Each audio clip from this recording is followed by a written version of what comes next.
बिस्मिल्लाहिर्रहमानिर्रहीम। Dear students, अस्सलाम वालेकुम। आज हमारी पीएनसी की क्लास है। पीएनसी ट्रेसी एंड कॉम्पोजिशन की क्लास है।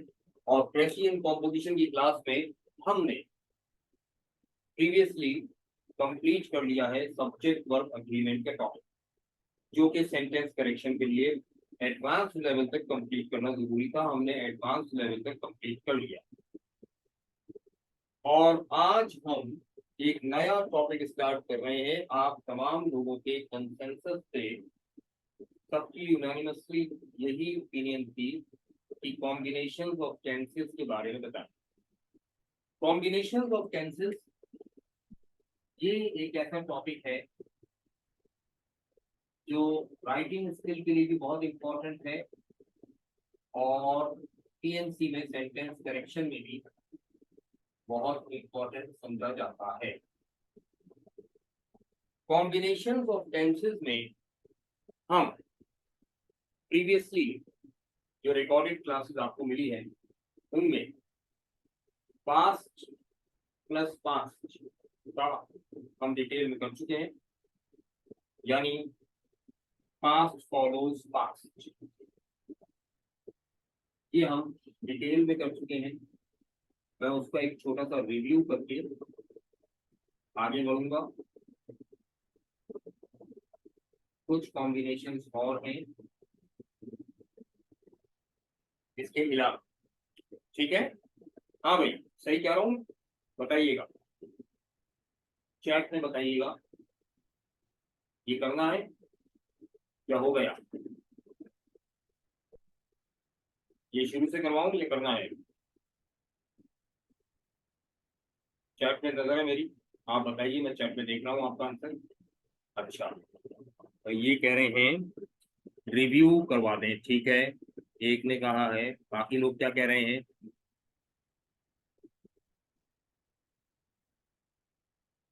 सब लोग जवाब दें।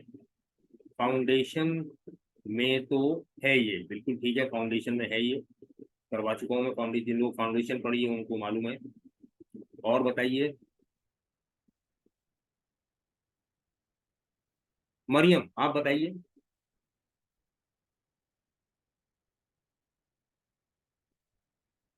और हमदुल्ला साहब आप बताइए।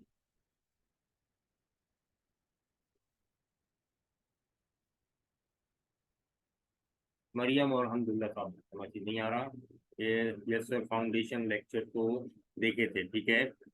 कर दीजिए सर, ठीक है, क्या कर दीजिए?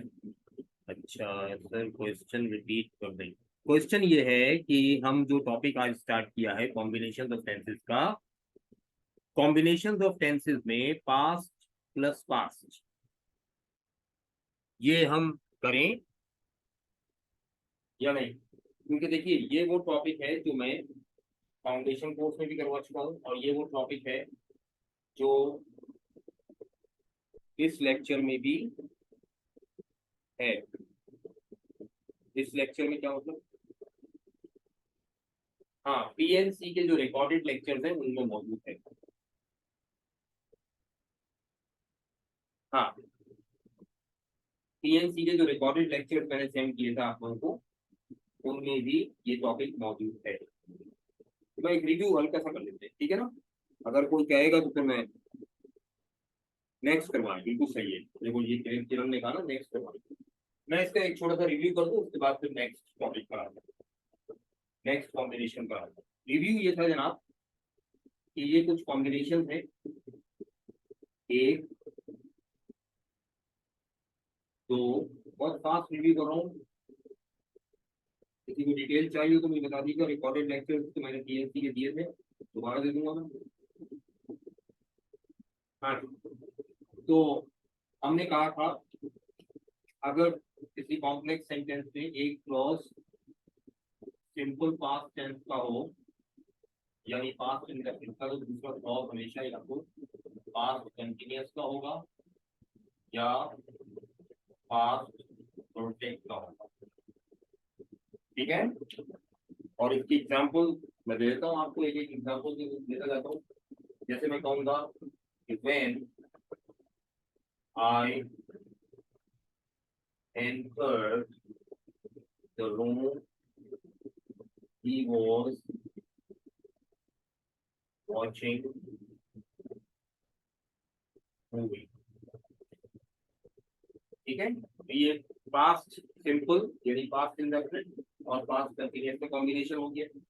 इसी तरह से when I reached there they had taken me। जब मैं वहां पहुंचा तो वो खाना खा चुके थे। तो अब इसमें सिंपल पास्ट और पास्ट परफेक्ट का कॉम्बिनेशन। ठीक है भाई, इस तरह से बड़े कॉमन कॉम्बिनेशन है, इतना मुश्किल नहीं है। अब अगर दोनों क्लॉजेस के दरमियान में आ जाए व्हाइल, ये मैंने बताया था व्हाइल के फौरन बाद कौन सा टेंस लगेगा, पास्ट कंटीन्यूअस। व्हाइल के फौरन बाद कौन सा टेंस लगेगा, पास्ट कंटीन्यूअस। और पहले अगर एक क्लॉज पास्ट कंटीन्यूअस हो तो दूसरा किसमें होगा, सिंपल पास्ट में। ये ऐसे कॉम्बिनेशन है जो अगर एक आता है तो बाकी सारे खुद बन जाएंगे। ठीक है ना। इसी तरह से अगर दोनों क्लॉजेस के दरमियान बिफोर या आफ्टर आता है तो बिफोर का मतलब होता है पहले और आफ्टर का मतलब होता है बाद। तो बिफोर से पहले पास्ट परफेक्ट आएगा और आफ्टर के बाद पास्ट परफेक्ट आएगा।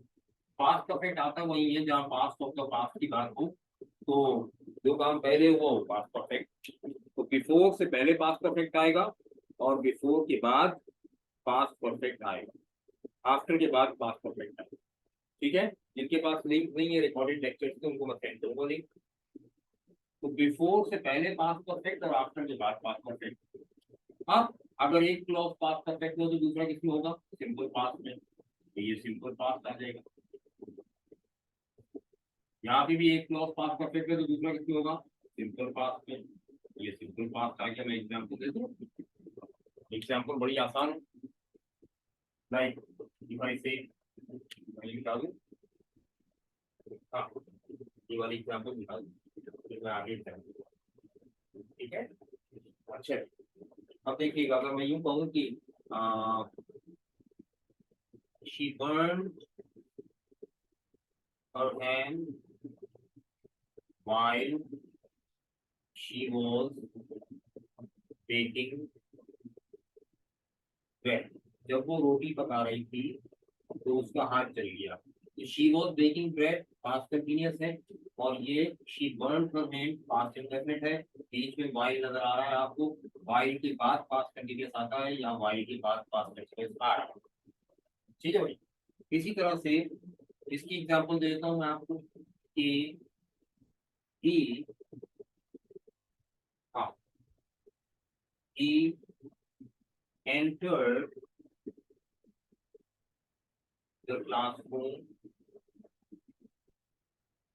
before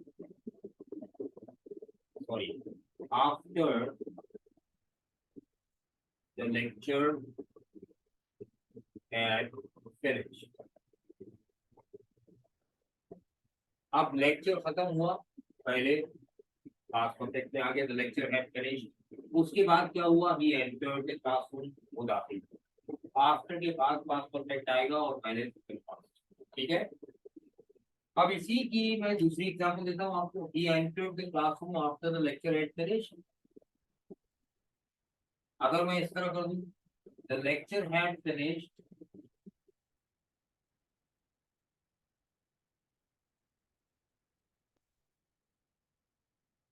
before he entered the class। पहले वाले सेंटेंस में भी लेक्चर पहले फिनिश हुआ और वो बाद में एंटर हुआ। यहाँ पे भी लेक्चर पहले फिनिश हुआ बाद में एंटर हुआ। लेकिन ये वाला क्लॉज अगर यहाँ आ जाएगा, यहाँ बिफोर लगाना पड़ेगा ना आफ्टर की बजाय। The lecture had finished, lecture खत्म हो चुका था before he entered the classroom, उसके क्लासरूम में दाखिल होने से पहले।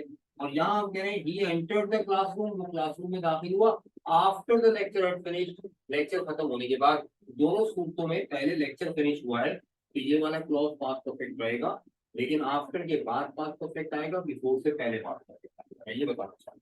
ठीक है, क्लियर हो गई ये बात। और इसके बाद जो स्ट्रक्चर था वो था जस्ट एज का। जस्ट एज में क्या है, दोनों एक्शन सेम टाइम पर हुए हैं, यहाँ भी सिंपल पास्ट और यहाँ भी सिंपल पास्ट। जैसे अगर मैं ये कहूँ कि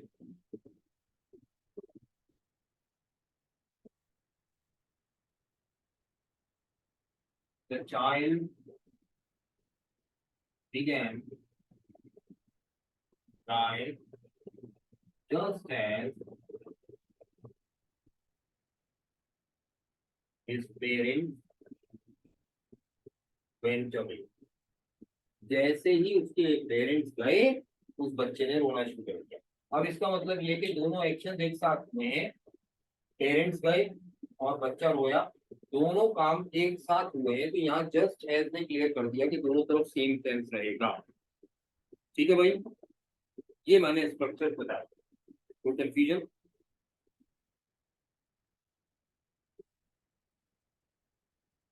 हाँ जी, आगे चले।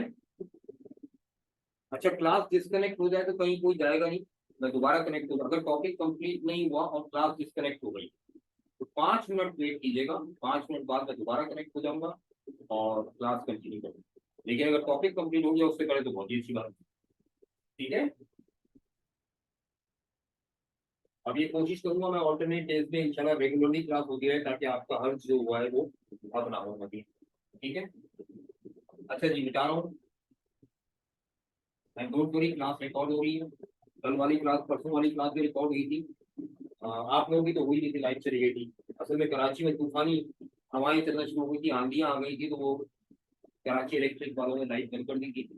और लाइट बंद होने का मतलब सब कुछ बंद हो गया था, तो क्लास कंटिन्यू नहीं हो पाई थी स्टार्ट होने के बाद। इसीलिए मैं आज दे रहा हूँ।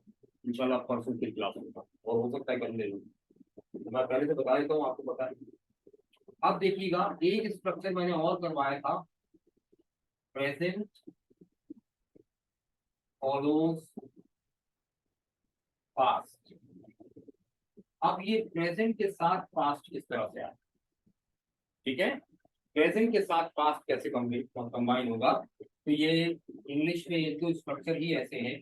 जैसा कि ये मैं बता रहा हूँ, ये जनाब कॉम्प्लेक्स सेंटेंस है और इसमें यहाँ एक सबऑर्डिनेटिंग कंजंक्शन है सिंस। सिंस के फौरन बाद अगर फर्ज कीजिए सिंपल पास्ट, ठीक है, सिंपल पास्ट, तो यहाँ हमेशा प्रेजेंट परफेक्ट आएगा। कौन सा टेंस आएगा? प्रेजेंट परफेक्ट टेंस आएगा। ठीक है, फॉर एग्जाम्पल, अच्छा इसकी एग्जाम्पल करवाऊं? चलो मैं करवा देता हूँ, वैसे ये करवा चुका हूँ पहले। मिसाल के तौर पर अगर मैं ये कहूँ कि we have studied 5 lessons since the class started। जब से क्लास शुरू हुई है, ये the class started simple past है and this is the starting point. जब से क्लास स्टार्ट हुई है, हुई थी नहीं, हुई है, वी हैव स्टडीड 5 lessons, हम 5 लेसन पढ़ चुके हैं। यानी इससे बात हो रही है अब तक की, कि अब तक 5 लेसन पढ़ चुके हैं। कब से? जब से क्लास शुरू हुई है। ठीक है बेटा, इससे ज्यादा क्लियर नहीं आ सकता आज, कुछ लाइट का प्रॉब्लम है। नेक्स्ट क्लास में मैं कोशिश करूंगा बोर्ड इससे ज्यादा क्लियर नजर आए आपको। ठीक है, हाँ जी, हमेशा परफेक्ट के साथ सिंपल पास्ट होगा, होना चाहिए वो प्रेजेंट का हो या पास्ट का। ये बता रहे हैं या पूछ रहे हैं? नहीं, लाजमी नहीं है। अच्छा हाँ, वैसे अगर आप, वैसे आपने ये खुद से बना लिया रूल और सही बनाया है इस हिसाब से। जैसे कि अभी मैंने बताया था, पास्ट परफेक्ट है तो सिंपल पास्ट होगा और प्रेजेंट परफेक्ट है तो सिंपल पास्ट होगा। तो इस लिहाज से आपने बिल्कुल सही अंदाजा लगाया है कि परफेक्ट चाहे प्रेजेंट का हो या पास्ट का हो, इसके साथ कंबाइन होगा simple past. Excellent, good approach. सही पहुंचे, बिल्कुल सही पहुंचे, ये कह सकती हैं आप। ये रूल नहीं है, लेकिन बहरहाल ये कह सकती हैं, आपने जो अज्यूम किया बिल्कुल सही बात की है कि जनाब अगर एक क्लॉज सिंपल पास्ट हो तो दूसरा क्लॉज परफेक्ट का होगा, चाहे प्रेजेंट का हो या पास्ट। लेकिन यहाँ पर एक प्रॉब्लम पता है क्या, यहाँ पर एक प्रॉब्लम ये है कि ये पास्ट परफेक्ट नहीं हो सकता। अगर यहाँ सिंस लिखा है तो ये पास्ट परफेक्ट नहीं हो सकता।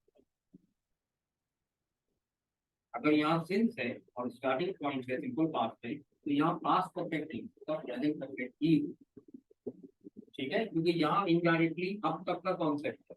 वी हैव स्टडीड 5 लेसन, हम 5 लेसन पढ़ चुके हैं अब तक। कब से? सिंस द क्लास स्टार्टेड, जब से क्लास शुरू हुई है। यहाँ जो अब तक वाला कॉन्सेप्ट है ना, वो प्रेजेंट परफेक्ट में ही आ सकता है, पास्ट परफेक्ट से नहीं आ सकता। इसलिए मैंने कहा ना, ये रूल नहीं है, लेकिन जो आप समझी है वो बिल्कुल सही समझी है, अप्रोच बिल्कुल दुरुस्त है। हाँ जी, किरण समझ में आ गया? बढ़िया, बताइएगा।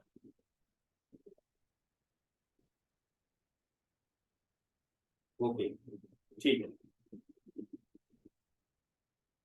एक और एग्जांपल दे दूं उसकी। he has done 5 different jobs, वो 5 मुख्तलिफ जॉब्स कर चुका है since he left school, जब से वो स्कूल से फारिग हुआ है 5 मुख्तलिफ जॉब्स कर चुका है। यानी अब तक 5 मुख्तलिफ जॉब्स कर चुका है, कब से? जब से वो स्कूल से फारिग हुआ। और समझ आ गई? क्लियर? अब आइए जरा आगे कुछ नए स्ट्रक्चर करने चले। बता रहा हूँ, कुछ नए स्ट्रक्चर करेंगे आज से शुरू करेंगे। आज कंप्लीट तो नहीं हो जाएंगे, लेकिन आज से शुरू करेंगे। ठीक है, बहुत ज्यादा नहीं थोड़े से। अच्छा जी, मैं लिख दिए थे सबसे आसानी से आपको, तो इसे काम करा। और ये है जनाब,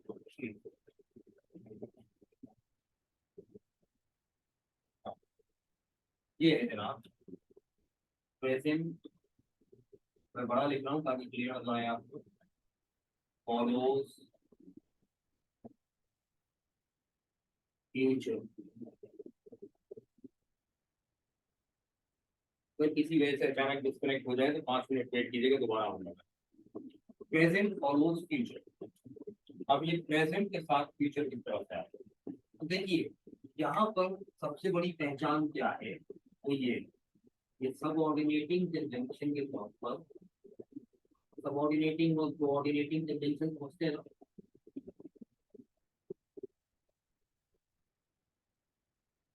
सबऑर्डिनेटिंग कंजंक्शन के तौर पर क्या क्या मौजूद हो सकता है? when,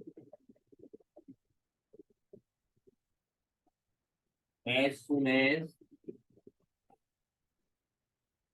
after, immediately after,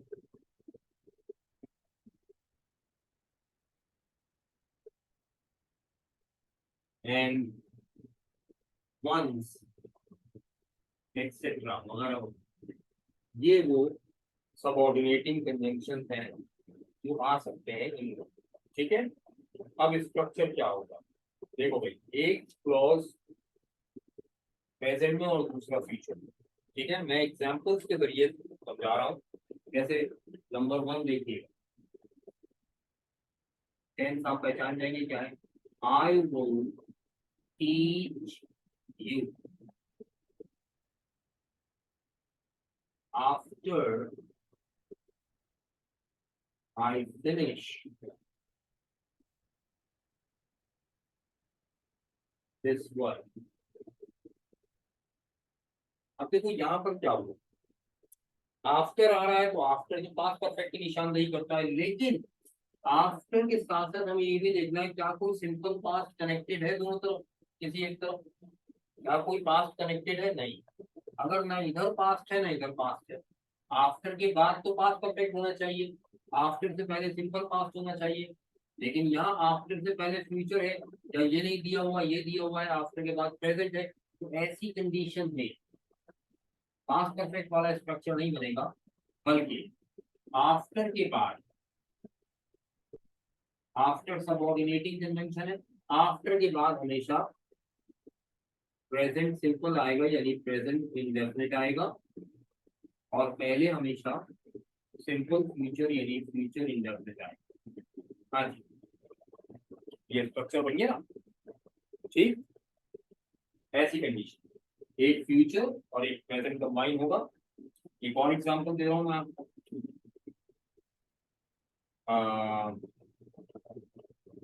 दूसरा देखिए सेंटेंस,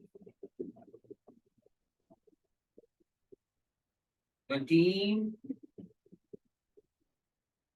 would be here। अब यहाँ बी वर्ब है, एक्शन वर्ब नहीं, एक ही बात है। जब विल कम हियर, चलो बी हटाए तो समझाने के लिए, विल बी हियर कह रहे, विल कम हियर कह रहे, ठीक है। एक्शन वर्ब भी आ सकता है, स्टेट वर्ब भी आ सकता है। इमीडिएटली आफ्टर, इमीडिएटली आफ्टर, अब इमीडिएटली आफ्टर की जगह सून आफ्टर दिया, सून आफ्टर, इमीडिएटली आफ्टर एक ही मीनिंग है। They receive your signal, your signal आपका इशारा, आपके इशारा मिलने के फौरन बाद टीम यहाँ होगी, टीम यहाँ आ जाएगी, ठीक है भाई। तो देखो आफ्टर, ये इमीडिएटली आफ्टर या सून आफ्टर, तीनों में कंडीशन क्या है कि बाद में आ रहा है सिंपल प्रेजेंट, पहले आ रहा है सिंपल फ्यूचर।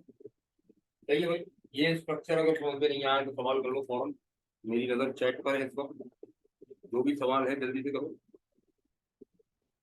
समझ में आ गया तो आगे बढ़े, ये कॉम्बिनेशन समझ में आ गया,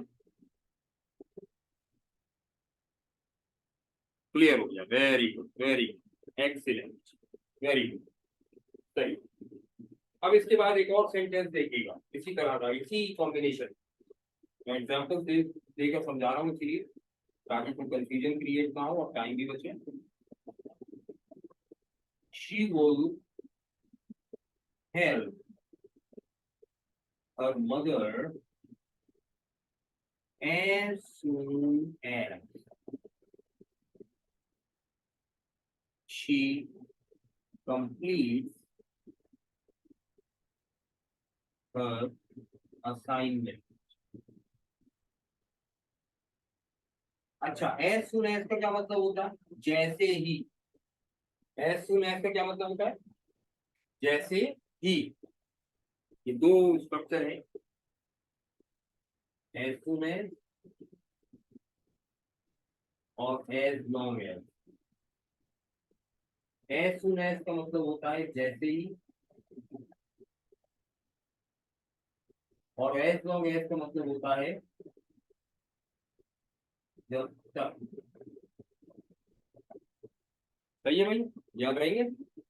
तो as soon as she completes her assignment, जैसे ही उसका असाइनमेंट कंप्लीट हो जाएगा, she will help her mother, वो अपनी मदर की हेल्प करेगी, ठीक है भाई। अब देखिएगा, एक स्ट्रक्चर तो बहुत ही आसान है जो बचपन से करते आ रहे हैं। If you work hard you will succeed. अब आप मुझसे सवाल करेंगे, सर यहाँ तो आप पहले फ्यूचर बाद में प्रेजेंट लिख रहे थे, यहाँ पहले फ्यूचर बाद में प्रेजेंट, यहाँ पहले फ्यूचर बाद में प्रेजेंट, यहाँ पहले प्रेजेंट बाद में फ्यूचर क्यों आया? ये सवाल आया ना जहन में? हाँ जी, ये सवाल यकीनन किसी न किसी जहन में आया होगा, मैं इसका जवाब दे दूं आपको। जवाब सिंपली ये है कि भाई देखो, ये आफ्टर क्या है? सबऑर्डिनेटिंग कंजंक्शन, ठीक है। और सबऑर्डिनेटिंग कंजंक्शन कंबाइन किसको करता है? ये कंबाइन करता है सबऑर्डिनेट क्लॉज को। ये सबऑर्डिनेट क्लॉज है, यानी डिपेंडेंट क्लॉज, ठीक है। मेन क्लॉज ये है, आई विल टीच यू, जो इंडिपेंडेंट है, अकेला भी इस्तेमाल हो सकता है, लेकिन अगर मैं इसको हटा दूं तो क्या रह गया, after I finish this work. तो ये तो अकेला सेंटेंस नहीं बन सकता, ये सबऑर्डिनेट क्लॉज है, और सबऑर्डिनेट क्लॉज होगा प्रेजेंट। सबऑर्डिनेट क्लॉज किसमें होगा, प्रेजेंट में होगा। अब यहाँ आ जाओ, यहाँ पे इमीडिएटली आफ्टर या सून आफ्टर क्या है, सबऑर्डिनेटिंग कंजंक्शन, और इसके बाद क्या लिखा हुआ है, सबऑर्डिनेट क्लॉज है पूरा यहाँ तक। तो ये सबऑर्डिनेट क्लॉज में शामिल होता है। तो सबऑर्डिनेट क्लॉज है immediately after the receive your signal. तो सबऑर्डिनेट क्लॉज जो है ये प्रेजेंट टेंस में, ठीक है, सबऑर्डिनेट क्लॉज जो है ये प्रेजेंट टेंस। असल रूल स्ट्रक्चर की ये है, the essence of the concept is that the subordinate clause must be in present tense। मैं थोड़ा सा कैमरा ऊपर कर रहा हूँ ताकि आपको आंखें तक का नजर आए। Subordinate clause should be in present tense. अगर ये बात समझ में आ गई है तो आपकी जुमला समझना मुश्किल नहीं है। मेन क्लॉज यहाँ पर है you will succeed, you will succeed, ठीक है। और इफ यू वर्क हार्ड जो है ये सबऑर्डिनेट क्लॉज है, ये अकेला, ये इंडिपेंडेंट नहीं है भाई। इफ यू वर्क हार्ड, यहाँ सबऑर्डिनेटिंग कंजंक्शन क्या है, इफ। अगर मैं इसको ऐसे लिखता, you will succeed if you work hard, तो आपको आसानी से समझ में आ जाएगा, ठीक है। जैसे मैं इस सेंटेंस को लिख सकता हूँ इस तरह से पलट कर, you will succeed if you work hard. देखो वही स्ट्रक्चर हो गया, इसके साथ सबऑर्डिनेटिंग कंजंक्शन के साथ सबऑर्डिनेट क्लॉज प्रेजेंट में है और मेन क्लॉज फ्यूचर में है, वही है जैसे यहाँ था। तो मैं अगर इस सेंटेंस को ऐसे लिख दूं, after I finish this work comma I will teach you. तो अब भी क्या हुआ, ये क्लॉज उठा के मैं बाद में ले गया और ये वाला क्लॉज पहले ले आया। अब भी सबऑर्डिनेटिंग क्लॉज क्या है, सबऑर्डिनेट क्लॉज प्रेजेंट में है। हाँ भाई, क्लियर हुई ये बात, चैट पे नजर है मेरी, जवाब दीजिए। मैं साथ साथ आपको देखता भी जा रहा हूँ कि आप क्या रिस्पॉन्स दे रहे हैं मुझे चैट में। Very good, very good, very good, very good. यहाँ तक स्ट्रक्चर समझ में आ गए, ठीक। हाँ भाई, एक और एग्जाम्पल है, स्ट्रक्चर करेंगे। हाँ, यानी main clause in future, subordinate clause in present, ठीक है। एक और एग्जांपल है लिखी हुई मेरे पास, मैंने एग्जांपल पहले से इसलिए लिखी है, सोचना ना पड़े ना क्लास लेते वक्त। आई वुड, ये पांचवी एग्जांपल है, I would let my father know, यानी मैं अपने वाले साहब को बता दूंगा दैट यू कॉल, आपकी कॉल आई थी, व्हेन व्हेन ही इज, बल्कि मैं व्हेन यहाँ लिख लेता हूँ, व्हेन ही इज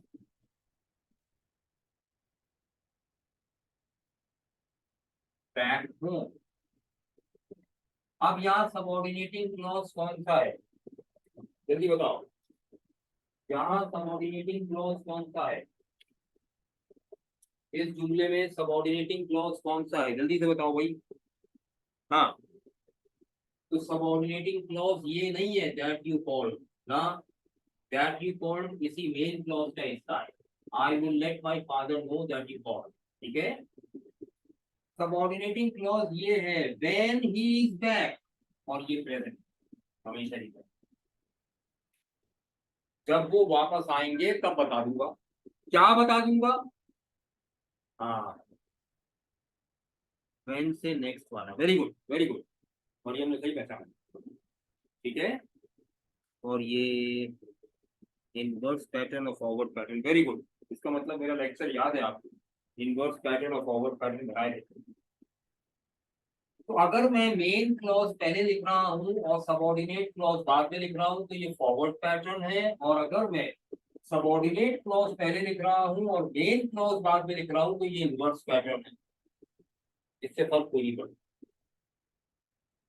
ठीक है। फर्क सिर्फ इतना पड़ता है कि जो इनवर्स पैटर्न होता है वो ज्यादा इम्फैटिक होता है, इम्फैटिक होता है।